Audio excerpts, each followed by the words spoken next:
bertemu kembali bersama dengan channel Agus Berbagi. Kesempatan ini kita akan lanjutkan pembelajaran kita tentang organisasi kehidupan. Pada pertemuan yang lalu kita sudah membahas tentang pengertian sel, jenis-jenis sel, dan hari ini kita akan lihat tentang struktur sel atau bagian-bagian dari sel pada makhluk hidup. Baik, kita lanjut. Struktur sel pada makhluk hidup itu kita akan lihat minimal nanti kita akan lihat 3 bagian utama yang merupakan penyusun dari suatu sel. Nah, secara umum sel itu tersusun dari membran dan protoplasma. Ini bagian umumnya. Membran dan protoplasma. Nah, protoplasma ini terdiri dari sitoplasma, cairan di dalam sel, dan organel-organel di dalam sel. Nah, bagian yang kedua, yang protoplasmanya terdiri dari ada sitoplasma, biasa disebut dengan cairan sel, sitos cairan, plasma cairan, kemudian sitos itu sel, maka cairan sel, dan organel-organel yang ada di dalamnya. Organel-organel ini merupakan bagian sel yang berfungsi khusus, bagian dari sel yang memiliki fungsi khusus dalam proses metabolisme sel. Nah, ini secara umum seperti ini, tapi kita akan lihat satu persatu. Nah, kalau digambarkan secara keseluruhan, ini kalau kita lihat antara yang merah dengan yang hijau ini, kalau yang hijau ini adalah gambar dari sel tumbuhan, sementara yang merah ini adalah gambar dari sel hewan. Ada perbedaan yang nampak dari gambar ini bahwa ternyata dinding atau bagian luarnya kalau sel hewan itu namanya membran, sementara pada sel tumbuhan namanya dinding. Ukurannya pada sel tumbuhan itu lebih tebal dibanding dengan sel hewan. Tapi nanti kita akan lihat nanti bagaimana perbedaan prinsipil antara sel tumbuhan dan sel hewan. Ini gambaran umum dari sel. Nah, baik, kita lanjut. Bagian yang pertama kita akan lihat membran sel. Membran sel biasa disebut selaput sel dan tersusun atas lapisan membran sel ini. Penyusunnya adalah ada fosfor, ada lemak atau biasa disebut lipid, ada karbohidrat dan protein. Jadi yang menyusun membran sel itu ada fosfor, lemak, karbohidrat, dan protein.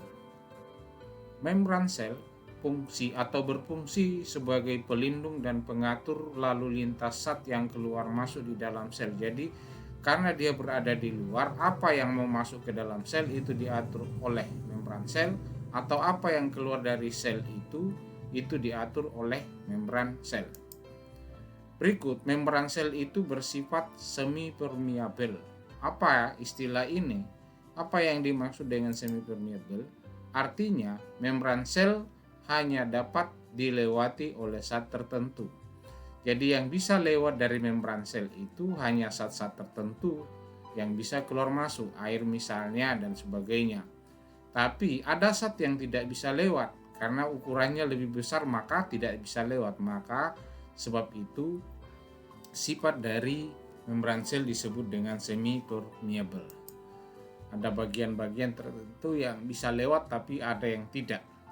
Nah, kalau kita perhatikan gambaran ini mau menunjukkan bahwa ini adalah struktur membran sel. Jadi lapisannya seperti ini dan itu tersusun atas ada fosfor, lemak, karbohidrat, dan protein. Nah, ini yang tersusun pada membran sel. Susunannya seperti ini. Bagian luarnya, kemudian ini bagian dalam. Nah, kalau bagian dalam ini berarti sudah bagian sitoplasma. Nah, ada bagian-bagian yang lain, ini yang penyusun yang berwarna biru ini, ya. Itu yang tersusun atas fosfor, lemak, karbohidrat, dan protein. Ini gambaran. Jadi bermembran ada 2 lapis. Berikut yang kita akan lihat adalah dinding sel.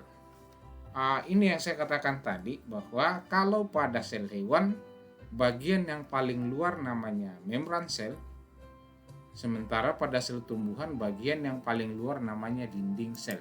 Nah, Tadi saya katakan membran sel dinding pada tumbuhan itu memiliki dinding sel selain membran.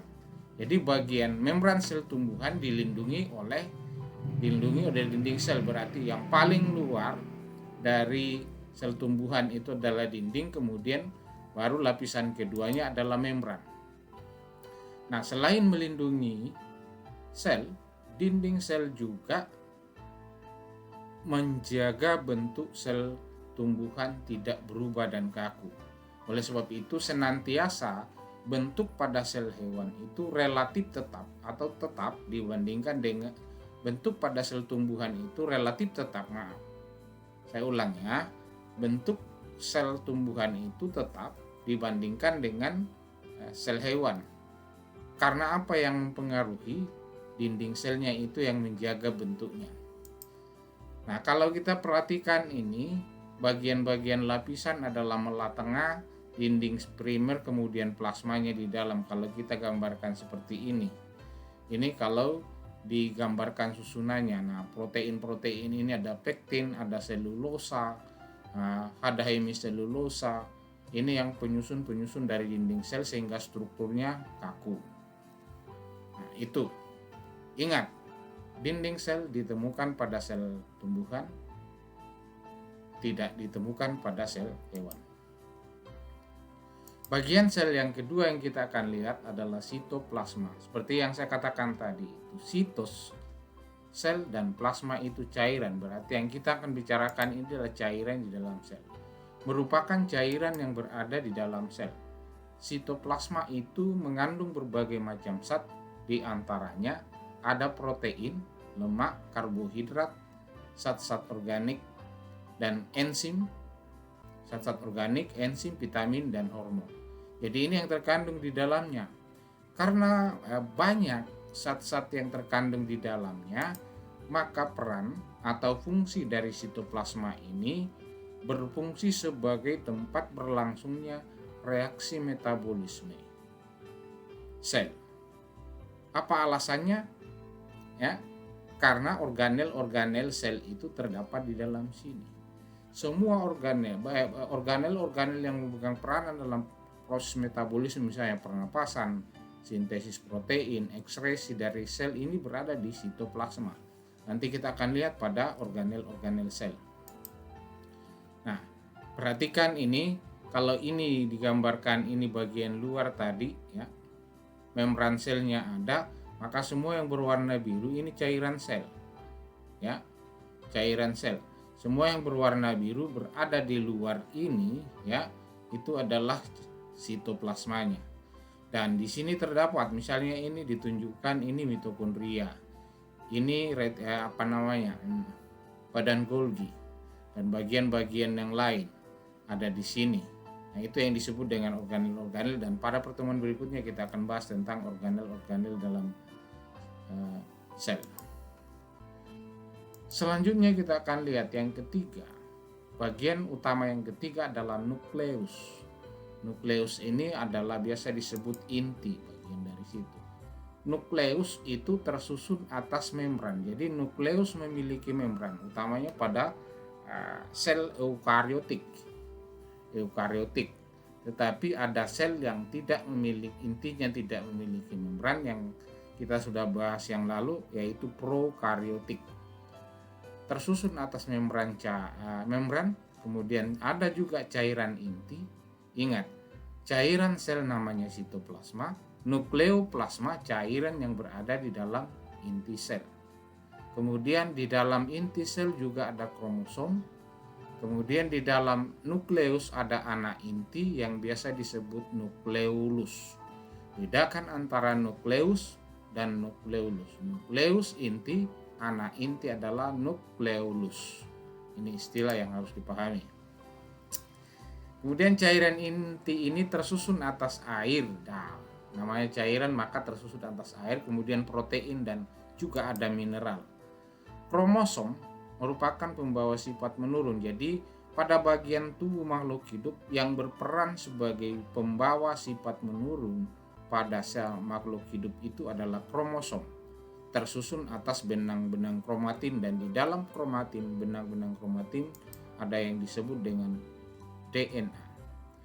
Nukleolus berperan dalam pembuatan komponen ribosom. Nah, ketika terjadi sintesis protein, pembuatan organel sel, nukleus ini berperan dalam pembuatan komponen pada saat dibentuk ribosom.